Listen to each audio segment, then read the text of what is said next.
On the morning of the 31st of October, 1898, the German Kaiser Wilhelm II was preparing to enter the city of Jerusalem through the Jaffa Gate. He wanted to do so riding on a horse, followed by his vehicle escorts, in order to present a potent image of a historical moment in Germany's foreign relations. And here is the Kaiser on the left, dressed as an Ottoman officer. The Ottoman authorities breached the old city wall right next to the Jaffa Gate so that the Kaiser could enter with his vehicle escorts. Until today, this opening in the wall is used as a car entrance into the old city. During his trip, he visited Saladin's tomb in Damascus and symbolically laid this bronze laurel wreath. Saladin was the great hero of the Arabs who defeated the Crusaders. The Kaiser's trip led to an agreement for Germany to build the Ottoman Empire's railways. The German Orient Bank was established. Its founders were the Jewish bankers Gutmann, as well as Deutsche Bank in Istanbul. The Young Turks' revolution was led by German-trained young officers, and German unification was a model for emerging nation states. 20 years later, the Allies entered Damascus in triumph after defeating the Ottomans and their German allies in World War I. Lawrence of Arabia sent the wreath as a war trophy to London, where it is still on display at the Imperial War Museum. But back in 1898, just 30 years after the unification of Germany, the Kaiser was keen to cement an alliance with the Ottoman Sultan Abdul Hamid II.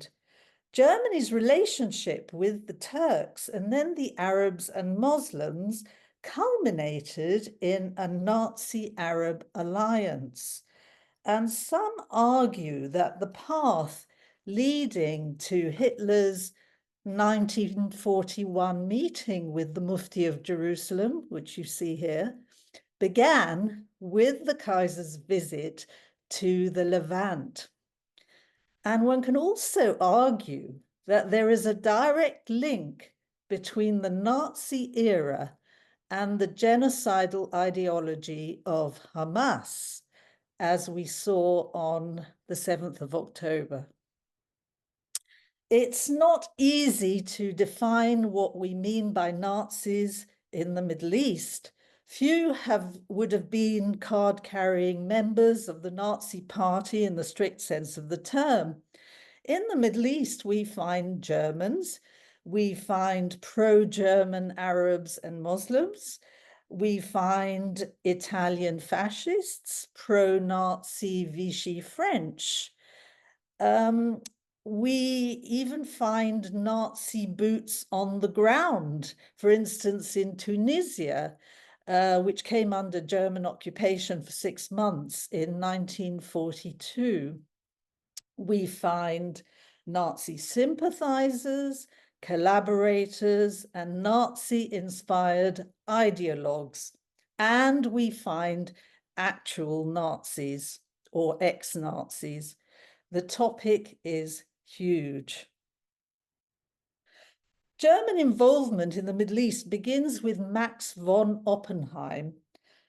He was an advisor on Muslim affairs who accompanied the Kaiser. He was as enchanted by the Middle East as the Kaiser was. Kaiser Wilhelm dreamt of being an Oriental potentate, and von Oppenheim was a German Lawrence of Arabia, captivated by the romance of the East. Von Oppenheim's objective was to launch a German-backed jihad, or holy war, to subvert Germany's rivals. Born in 1860, Max von Oppenheim descended from the Jewish banking family. His love affair with the East began when he met the charismatic prophet Sa'id al-Gilani from Persia.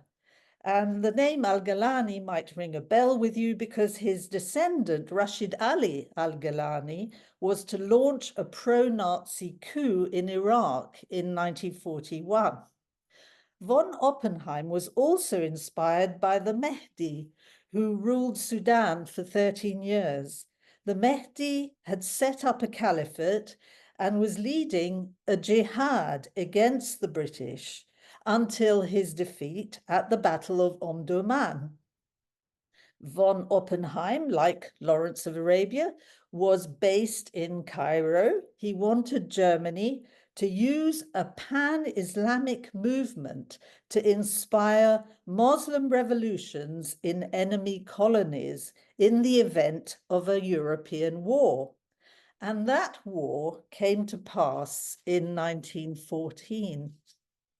Russia and Britain were so alarmed at Germany's strategy that they made an alliance.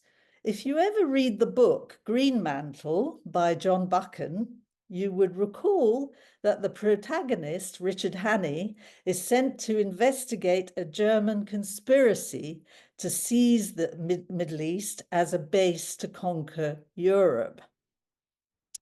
One might assume that stirring hatred amongst the Muslims would inevitably inspire mass murder. Von Oppenheim supported Ottoman repression of Armenians and Jews. The Turks murdered 1 million Armenians and Thracians in 1915. And the Turkish governor of Jaffa, Jamal Pasha, expelled thousands of Jews from Palestine in 1917. Was this a prelude to their extermination, one might ask? So was there German complicity with the Armenian genocide? Did the Armenian and Assyrian genocides during World War I become so acceptable that they paved the way for the Holocaust against the Jews during World War II? Barry Rubin, in his book, Nazis, Islamists, and the Making of the Modern Middle East, which I have here, says that Hitler would draw a lesson on the uses of genocide. He writes, the deep German complicity in the mass murder of the Armenians set a precedent. German officials were aware of these killings and other war crimes, hid them from the public eye, often justified them, and never acted to stop or reduce their scope, though they could easily have done so. The Ottoman war effort in Palestine during World War I was often led by German officers, and their military successes, like Gallipoli or the siege at Kut, can be attributed to German officers.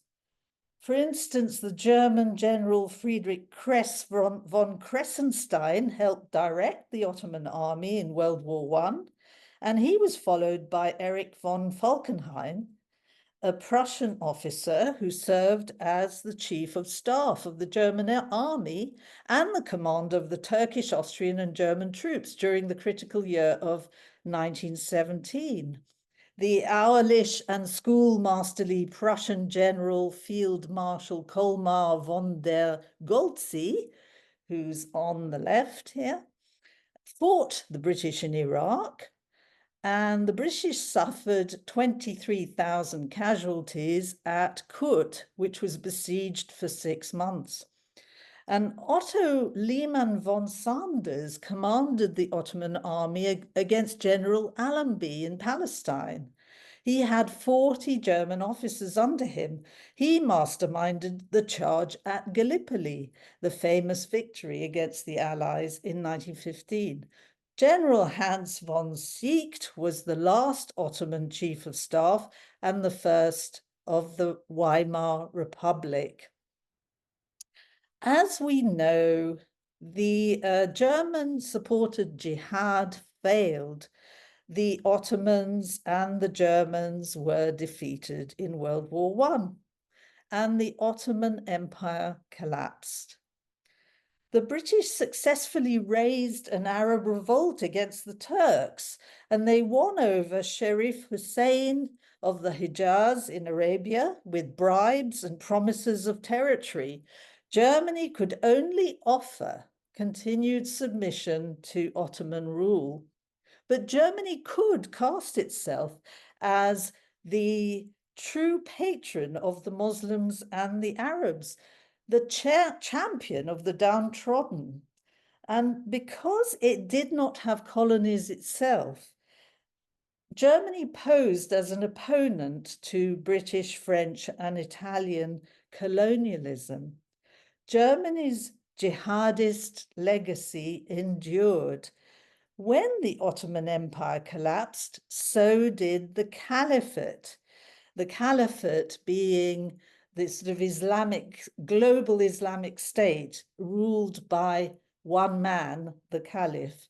But the Caliphate collapsed with the fall of the Ottoman Empire, and it caused a great deal of anxiety amongst believing Muslims. German strategy capitalized on the search for a replacement for the Ottoman Caliphate. Von Oppenheim set up independence committees and societies. They continued into the interwar years. The Caliphate movement in India would eventually lead to the creation of Pakistan as a Muslim state. The Islamist movement in Egypt led to the creation of the Muslim Brotherhood, founded by Hassan al-Banna in 1928. More about him later. Not only did Germany's jihadist strategy endure, but most of the same individuals would be involved in World War II. It is thought that 100 experts and cadres who knew the Middle East well were active during the Nazi era. To give just one example, this gentleman on the screen, Wilhelm Hintersatz, he was a pilot during World War I. He converted to Islam. He took the name of the great leader of Abbasid Baghdad, Harun al-Rashid. He commanded Ottoman machine gun units, and he later waged wars in Central Asia. Hintersatz would become the main contact between the Reich and the Palestinian Grand Mufti of Jerusalem, Haj Amin al-Husseini. And due to his closeness to the Mufti, he was seen as the perfect choice to lead a Muslim division in Bosnia, working together with the 13th Waffen Mountain Division of the SS Handschar during World War II. As for pro-Nazi Arabs, well, we can talk about quite a few of them, but probably the most prominent was the Grand Mufti Haj Amin al-Husseini. He was born in 1895, and during World War I, he was an Ottoman officer with strong ties to the Germans. At first, he fought to suppress Arab nationalism, but switched sides, fighting with the British and the Arab nationalists. The British-backed Emir Faisal was defeated by the French at the Battle of Maysalun in Syria. So died the dream of a pan-Arab kingdom centered on Damascus. Faisal was given the consolation prize of the throne of Iraq. After his brief flirtation with the Allies, the Mufti did not follow Faisal into Iraq, but cast himself as a pan-Arabist, Syrian, Palestinian, nationalist, and Islamist. He had no competition. As we know, the British made a grave mistake in 1921 when they appointed Amin al-Husseini Grand Mufti of Jerusalem. The Mufti is really the man who introduced ideological hatred of the Jews into the Arab world. The Jews became the epitome of evil, and his legacy is arguably still with us today. Soon he was the nearest thing to a leader of the Arab world. As soon as Hitler came to power in 1933, the Mufti made overtures to set up an Arab-Nazi alliance. The Nazis were at first reluctant because they weren't really sure if it was worth making an alliance with the Arabs, and because the Arabs were technically of an inferior race, Untermenschen. But towards the end of the 1930s, they realized that an Arab uprising could be useful against the British and the French. And so the Aryans became what I call honorary Aryans. What about Nazi-inspired ideologies in the Arab world? Well, there was a fascination with race-based superiority, an admiration for German discipline, Prussian militarism, strength, and violence. The added attraction was that the Germans were anti-colonialist and increasingly anti-Zionist. Shocked at the abolition of the caliphate, the Muslim Brotherhood was founded in Egypt in 1928 by Hassan al-Banna. It was rooted in the Ottoman-German jihad. The Nazis financed many of the Muslim Brotherhood's activities, and there is evidence that Hassan al-Banna was actually a German spy.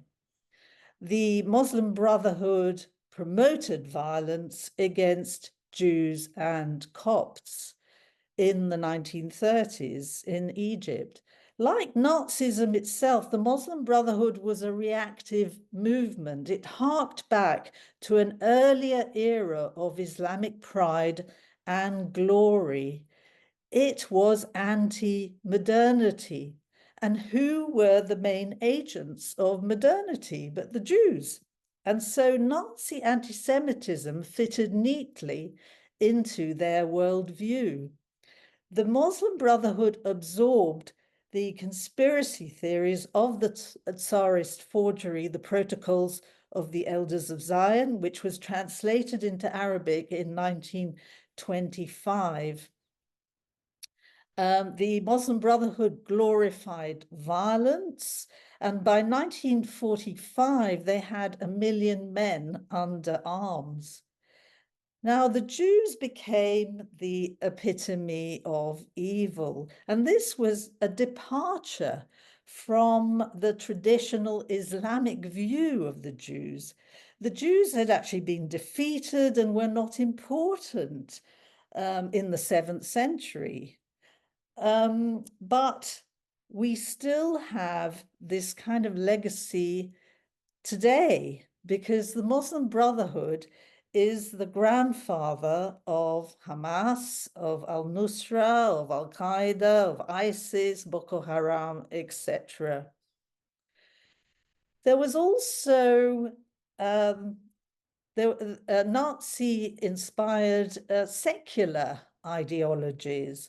For instance, the secular nationalist parties in the Arab world were also inspired by Nazism. Arab intellectuals saw a united Germany as a model for a united Arab nation. The Syrian Socialist National Party was partly influenced by Nazi ideas of racial superiority, and this party still exists today in Syria and Lebanon. Samir al-Jundi of the Syrian Ba'ath Party, that was another ultranationalist party, said, "We were racists. We admired the Nazis." The Ba'ath Party ideologue Michel Aflaq said, "Party members must be imbued with a hatred until death towards individuals who embody any idea contrary to Arab nationalism. An idea opposed to ours is the incarnation of individuals who must be exterminated." Strong stuff. After the British had double-crossed the Emir Hussein by reneging on their promise to make his son Faisal king of Syria at the center of a pan-Arab kingdom, the main focus of pan-Arabism shifted to Iraq, and strident Syrian ultranationalists such as Sati al-Husri entered Iraq with King Faisal. Sati al-Husri wanted to turn Iraq into the Prussia of Arab nations, and al-Husri engaged in vicious anti-Semitism, doing his best to undermine Iraq's first finance minister, the Jew Sir Sasson Heskel. There was a rising tide of pro-Nazi feeling in Iraq in the 1930s. And my mother tells the story of her gardener who lived at the bottom of the family home. When his new, at the bottom of the garden of the family home, when his new baby was born, she asked him what was his name, and the gardener said Hitler. And whether he said that to spite the Jewish family he worked for, or whether it was the baby's actual name, we will never know. But this testifies to the fact that presumably illiterate gardeners in Iraq had heard of Hitler, and that it was that he was a popular figure and still remains popular today in Arab countries. Like, for instance, Hitler Tantawi is an Egyptian diplomat. So Arab nationalism in Iraq, Sati al-Husri founded the nationalist Mutana Club, and this was the wellspring of Arab nationalism in Iraq. It was subsidized by the Germans. And from this club sprang the ringleaders of the wartime Farhud massacre. And this was a cataclysmic event in which almost 200 Jews were murdered in 1941. We will actually never know exactly how many were murdered. Some people say 600 or even 1,000. People were raped and mutilated. There was terrible looting. It was almost a carbon copy of the 7th of October. Or rather, the 7th of October was a carbon copy of the Farhud. Al-Husri was later joined by the Syrian Fawzi al-Kawakji, who fought in the 1948 war against Israel and other virulent anti-Semites. Sati al-Husri promoted Arab nationalism through education. In Iraqi schools, the teaching of Hebrew was banned and the school curriculum was Nazified. So Sami Shaukat succeeded Sati al-Husri as Director General of Education, and he founded the Futuwa Youth Movement, which was a paramilitary group modeled on the Hitler Youth. They held torchlight processions and were even invited to the Nuremberg rallies. Berlin sponsored large numbers of Iraqis to to study in Germany. All secondary students had to wear the Futua uniform. There were other shirts brigades modeled on the Hebrew youth in the Middle East. The green-shirted Young Egypt, the brown-shirted Lebanese youth group, and the Syrian Young Shirt Brigade, and all promoted militarism. Shaukat had two brothers who were government ministers. He liked to ride around on a white horse. He's best known for his 1933 lecture, The Profession of Death. And that's one of the most famous texts of Arab nationalism. There is something more important than money and learning for preserving the honor of a nation and for keeping humiliation at bay, he wrote. He stated, that is strength. Strength, as I use the word here, means to excel in the profession of death. Fritz Grobber played a leading role, furthering German interests in Iraq, although he was never a member of the Nazi Party. Grobber is A. Borg backwards. He was a German career diplomat who spoke Turkish and Arabic. He was appointed as ambassador to Baghdad in 1932. He set up a network of spies and agents and sent nubile German girls to seduce politicians. He serialized an Arabic version of Adolf Hitler's Mein Kampf. And soon the German radio began to broadcast propaganda in Arabic from southern Italy. Of course, there were German spies all over the place, not just in Iraq. Trudy mentioned the German Templars in Palestine who were spies. But there were German spies in Syria, Lebanon, Egypt, and Libya as well. The Nazis financed the activities of the Muslim Brotherhood and the Mufti's Arab Revolt of 1936 to 39. The aim was to encourage an Arab uprising. They frequently spoke of Arab nationalism and of ousting the British from the Middle East. In April 1939, the first German radio station broadcasting in several languages, including Arabic, was opened in the town of Gießen, south of Berlin. The most powerful of shortwave transmitters, Radio Berlin, under the direction of Yunus Bahri, reached the entire Arab Middle East and North Africa. Bahri's catchphrase was, "This is Berlin, long live the Arabs." The broadcasts are thought to have had a considerable effect on public opinion.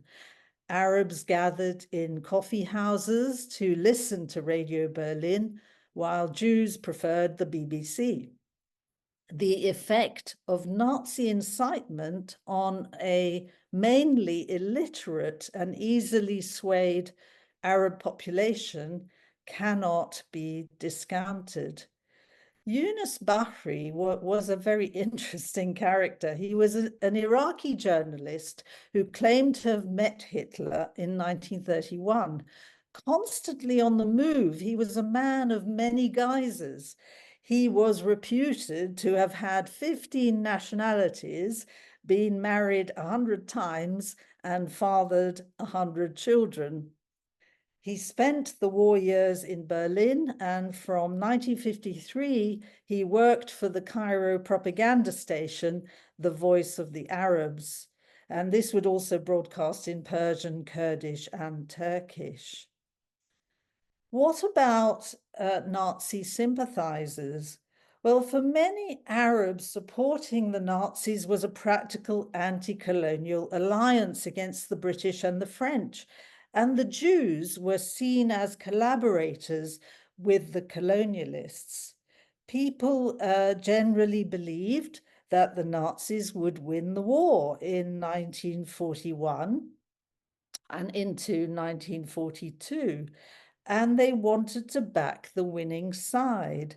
And by the way, the Einsatzgruppen Ägypten was poised to move into the Levant to implement the final solution against the Jews living there. But the Mufti was not just was not just against the British and the French because the enemy of my enemy is my friend.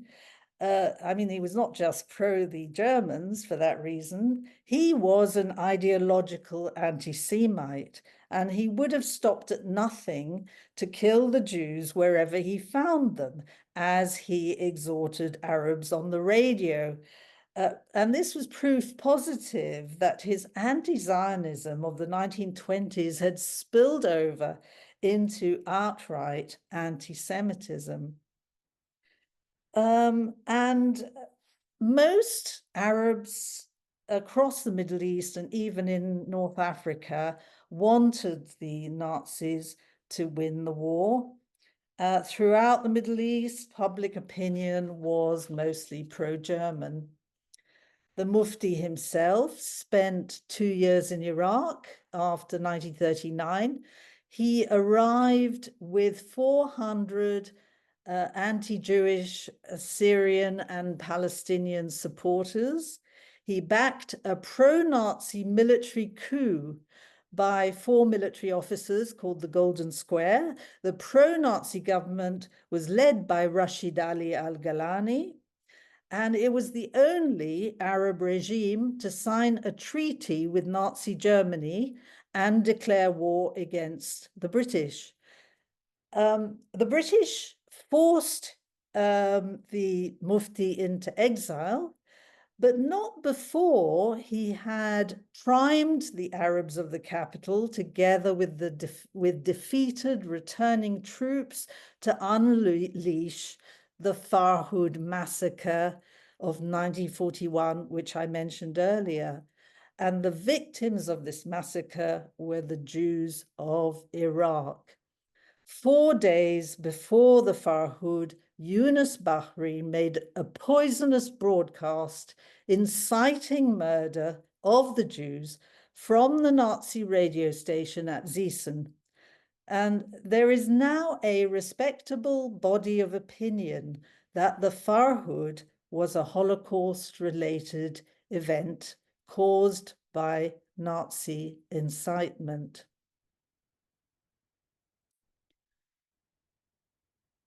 And this picture is often used to illustrate the Farhud massacre, but in fact, it appeared in a Berlin magazine 2 years before the Farhud. The Mufti escaped to Berlin, where he was Hitler's lavishly funded wartime guest. He was paid more than a German field marshal. He had an entourage of 60 Arab exiles, and he pumped out poisonous propaganda from the shortwave transmitter at Ziesen, fusing anti-Jewish verses from the Quran with conspiracy theories about the Jews. What was the significance of the Mufti's meeting with Hitler in 1941? Well, the Mufti pledged to help the Nazis win the war and asked to manage the extermination of the Jews in his sphere of influence. "The Jews are yours," said Hitler. The Mufti's collaboration with the Nazis, despite strenuous Arab efforts to downplay it, has been well documented. During his stay in Berlin, he met all the senior Nazis, Himmler, Goebbels, Eichmann. His contribution was twofold. In order to stop Jews fleeing to Palestine, he persuaded the Nazis to close off the expulsion option. And from then on, the Jews of Europe could only be exterminated. He also set up SS units of Muslim troops in Bosnia and Albania who committed terrible atrocities. The Arab League, founded in 1945, was filled with ex-Axis collaborators. Abdul Rahman Azam was the first secretary of the Arab League, and he was one of the Mufti's agents working with the Nazis.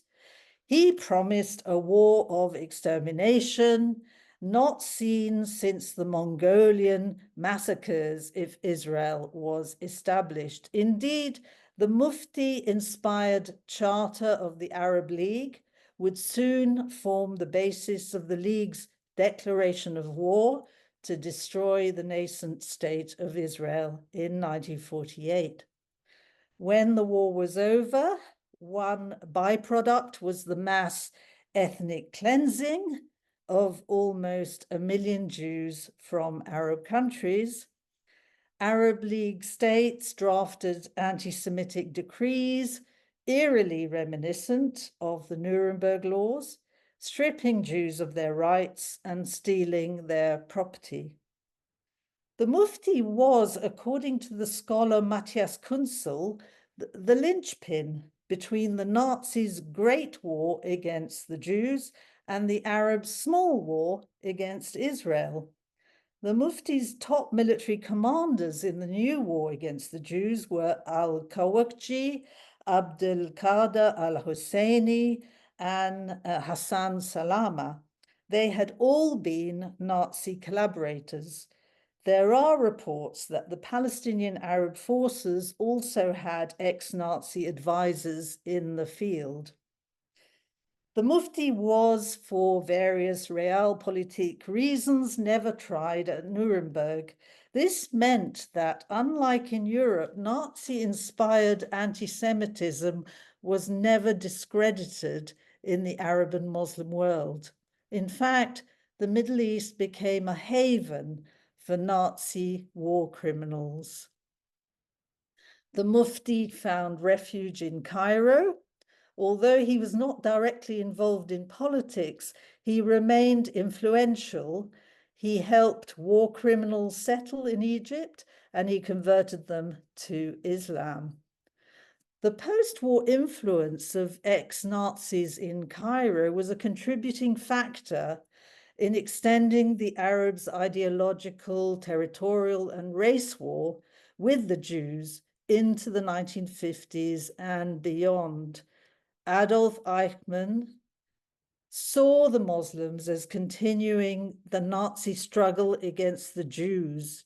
He said in his memoirs, "I have not managed to complete the task of total annihilation of the Jews, but I hope that the Muslims will complete it for me." The influence of Nazis in Egypt did start to wane after Adolf Eichmann was caught by the Mossad and executed in Jerusalem in 1961. Some, like Otto Skorzeny, which we will talk about in a minute, became double agents in order to save their skins. So let's talk about Nazis in Egypt. Of course, the Americans and the Russians were keen to attract German scientists and engineers after the war, but not so keen to attract Nazi fugitives from justice.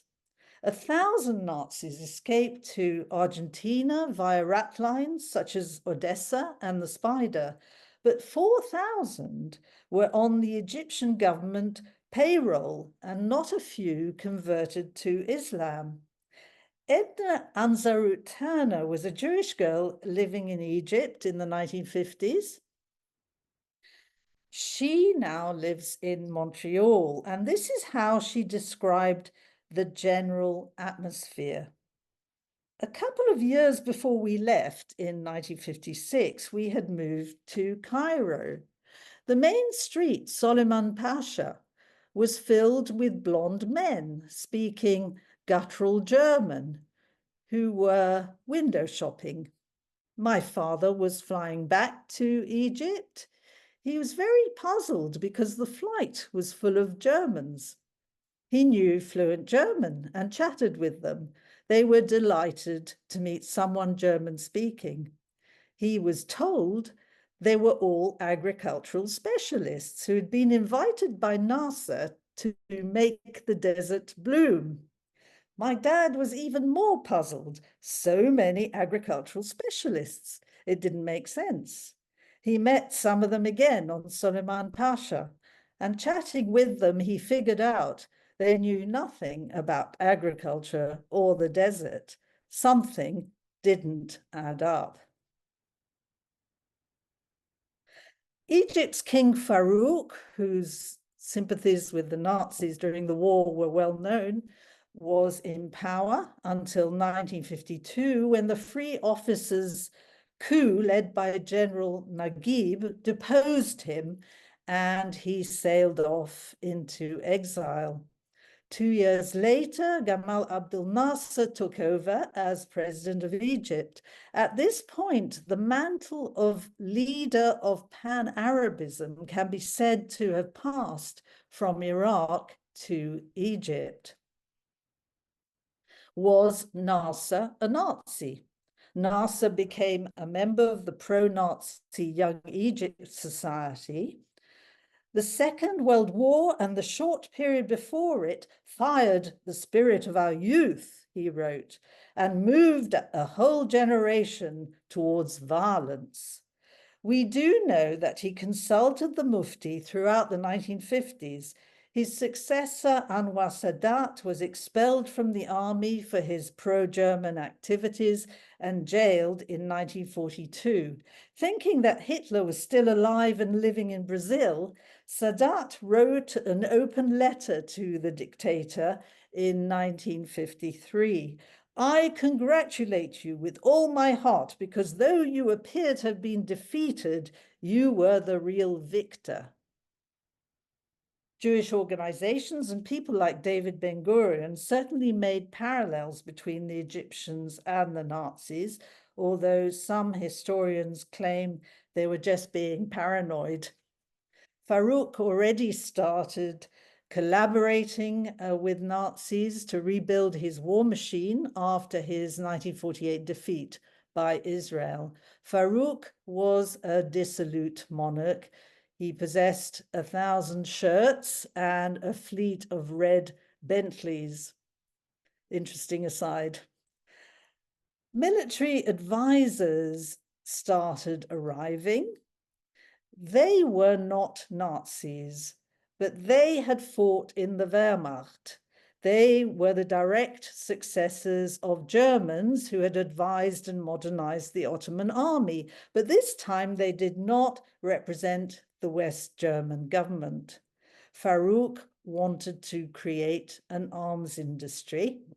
Dr. Wilhelm Voss was the leader of the Central Planning Board.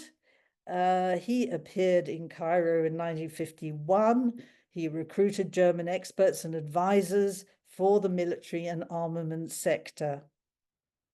The military advisors would train Egyptian soldiers and prepare the Fedayeen guerrillas for raids into Germany. General Wilhelm Farnbacher was a wartime Wehrmacht commander of the old school. He arrived in Egypt in 1952.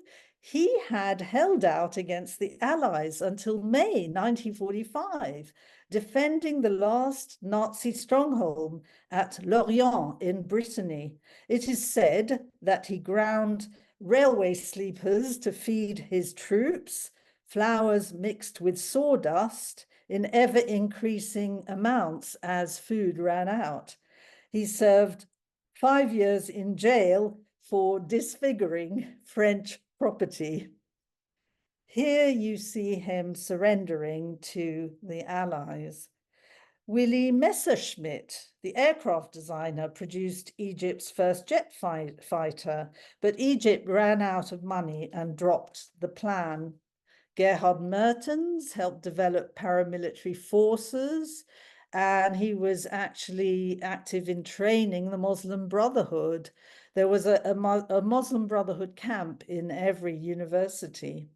Wilhelm Beissner, also known as Ali Ben Kashir, was a member of the Einsatzkommando Ägypten. Those are the death squads set up by Walter Rauff. And then Otto Ernst Remmer had been key to blocking the anti-Nazi coup of 1944, and he denounced the plotters. He reached Cairo with the help of Voss, and he worked with the Muslim Brotherhood too. Leopold Gleim, former head of the Gestapo in Poland, also known as Ali Nasha, and his aide Bernard Bender, also known as Ben Salam, held posts in the security police, and they helped Nasser hold on to power. Heinrich Willermann, also known as Naim Yachin, supervised jails in Alexandria and ran the Samarra concentration camp in the Western Desert. The Israelis found out about these characters through the spy Max Bineth. He was so successful that the Egyptians even offered him a job. He was finally arrested. He committed suicide before his trial in 1954. Otto Skorzeny was perhaps the most important of all the Germans and Nazis in Egypt. He led a precarious life as a spy, as a businessman, a disruptor, and an adventurer. He played a major role in military training and in rearming Egypt. He was a swashbuckling soldier, literally larger than life, 6'4", 20 stone, his face marked from ear to chin by a scar, which I think you could just see in the picture. In the war, he'd served as an Austrian commander of Hitler's special forces. Amongst his wartime exploits, he took part in Operation Oak, where German paratroopers had landed on the Gran Sasso mountain to rescue Mussolini from custody. He'd walked out of Darmstadt internment camp in July 1948. "I shall escape how and when I please, and you shall never find me," he said. He was an informant, a double agent, and worked for the Mossad from 1964. And he was thought to have engineered the assassination of a German scientist developing missiles for Egypt called Heinz Krug in September 1962, although there is no firm proof of that. He was Europe's most wanted man. Although he did end up betraying his colleagues, he was an unrepentant Nazi. He worked for the CIA. He was implicated in the assassination of JFK. He died of lung cancer in 1975, age 67. He never regretted his Nazi past. He said, "I would make exactly the same choices." Johann von Leers was a small, balding, blue-eyed goblin of a man. He had a castle in Mecklenburg, which he said was occupied by communists, swines, bandits, and thieves. He worked with the Mufti in Berlin on his wartime anti-Semitic propaganda campaign. From Argentina, he went to Cairo in 1956. He translated the Mufti's book, The Truth About the Palestinian Question. He really was the mastermind behind the anti-Semitic campaign in Egypt. He was a very strange character. He used to eat sugar cubes when his bus arrived at Ramses Station. in Cairo, he would get up and shout, "Ramses, Ramses." He was apparently homesick for Germany and afraid that the Jews would throw him into prison. He told the Canadian journalist Bill Stevenson, "Do not believe in humanity, mercy, or kindness. You must escape always."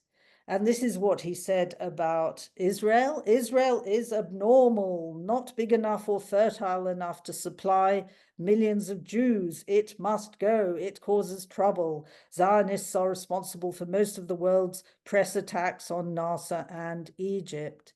He never learnt Arabic fluently, but he converted to Islam and was known as Omar Amin von Leers.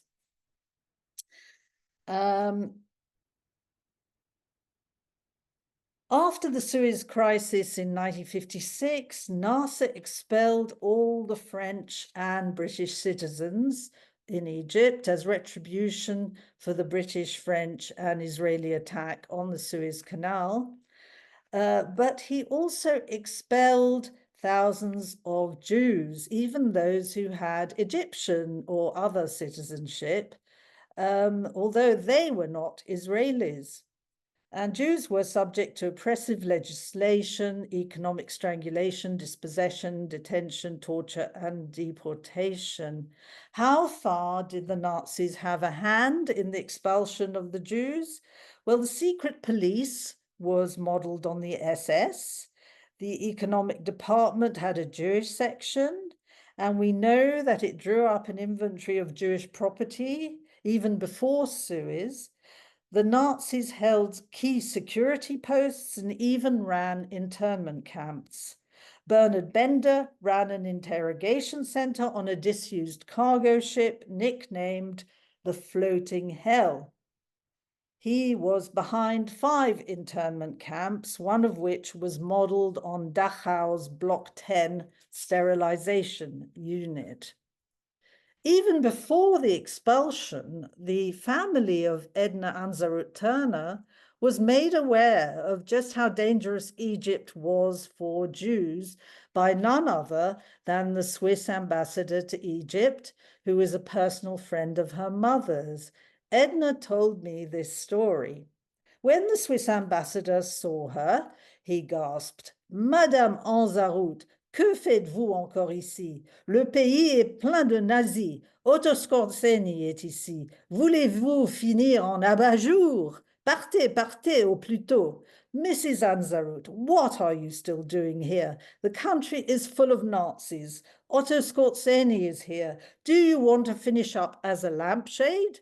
Leave, leave as soon as you can." She rushed home, picked up my dad's and her British passport, took them to the Egyptian passport office where they affixed exit, and entry visas. She bought airline tickets, packed 1 suitcase each, 1 blanket. She filled all the vases of our home with flowers and took the cars to various out-of-the-way garages and threw the keys in the Nile. The next day, they waited for the taxi. There was a banging on the door, yells of "Iftah, Iftah, open the door." It wasn't the taxi, it was 2 bullying policemen with their expulsion order. My parents just looked at them, and the situation was so incongruous that they both burst out laughing. Apparently, the police looked totally astounded. No one had ever laughed in their face like that. My parents told them they were too late. They were leaving without having been expelled. There were some really big fish amongst the Nazis in Egypt. Willy Brenner, ex-SS man who helped run Mauthausen, in which 200,000 Jews had died. Dr. Hans Eisele, who was an SS doctor who murdered Jews by injection and improper surgery. Dr. Aribert Heim, who qualifies as one of the most disgusting Nazis in exile, Dr. Death in Mauthausen. He used to cut heads off, cook them, and used skulls to decorate desks. And he was the third most notorious Nazi after Alois Brunner and Joseph Mengele. He lived undetected in Cairo. Uncle Tariq was his name. He gave out sweets to children. He died in 1992. Then there was Walter Rauff, who was the head of the Gestapo, and he became the most notorious Nazi in Syria. Then other senior Nazis who escaped to Damascus were Franz Stangl, head of Treblinka and Sobibor, and Alois Hudal, who was helped to escape from Austria. Then the biggest fish of all was Alois Brunner, Eichmann's personal assistant, who had deported 136,000 Jews to camps. He was in charge of Drancy. He rounded up Jews in the south of France. And at first he went to Cairo and finished up in Damascus in 1956. The Syrians insisted they knew nothing about him.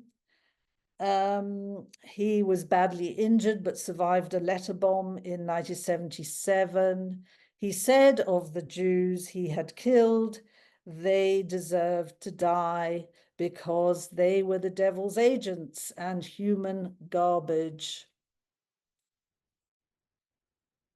And so now we come to perhaps the last link in the chain.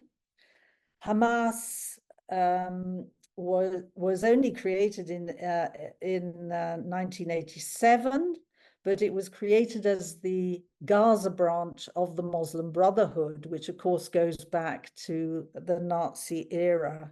And if you read the Hamas Charter, you will see a lot of Nazi ideas, a lot of conspiracy theories.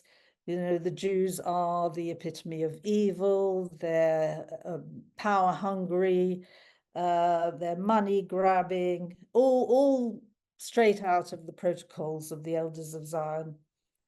But Hamas, of course, marries the Salafist idea of jihad against the infidel with these conspiracy theories. So that I'm sort of going to end on this note, actually. So just to say that an ideology born in the Nazi era is still with us today. My final point will be actually about Iran, which is obviously still promising a Holocaust against the Jews while denying that one took place during World War II. But of course, there isn't really time to go into them. But the regime is, you know, the story of the regime in Iran is really another story for another day. So I'll stop there. Thank you very, very much for listening. I'm sorry it was a bit of a marathon, but very happy to answer any questions if I can. Yeah, so there's a comment about Barry Rubin. I think they've said, please use the correct spelling, Rubin, R-U-B-E-N. Then this is more of a statement, but it says, always the Jews, Christians in the Middle East, also infidels, but the enemy has always been the Jews. Right. Sorry, I can now scroll down a little bit here. Okay. Sorry about the sound. Okay. Just a minute. It's Barry Rubin and the title of his book. Right. So his book is Nazis, Islamists, and the Making of the Modern Middle East. and it's by Barry Rubin and Wolfgang Schwanitz. Right, Bob. I heard that Albanian Muslims didn't allow Jewish people who escaped from Europe to be killed because of the Islamic belief in Albania of Besa. Yeah, actually, it wasn't really an Islamic belief. It was a sort of Albanian belief. And of course, Albanian Catholics also subscribed to this. And that was that you had to protect the Jews. So as a result, I think the Jewish population of Albania actually increased after the war compared to what it was before. As Stuart says, the Jewish population went from 200 to 2,000. That is absolutely true. Thank you, Tirza. Let's see. Thank you, Rita. As the daughter of Holocaust survivors, most appreciated. Thank you. Thank you. Are there any books on this topic? Well, actually, I've got a whole pile of books here.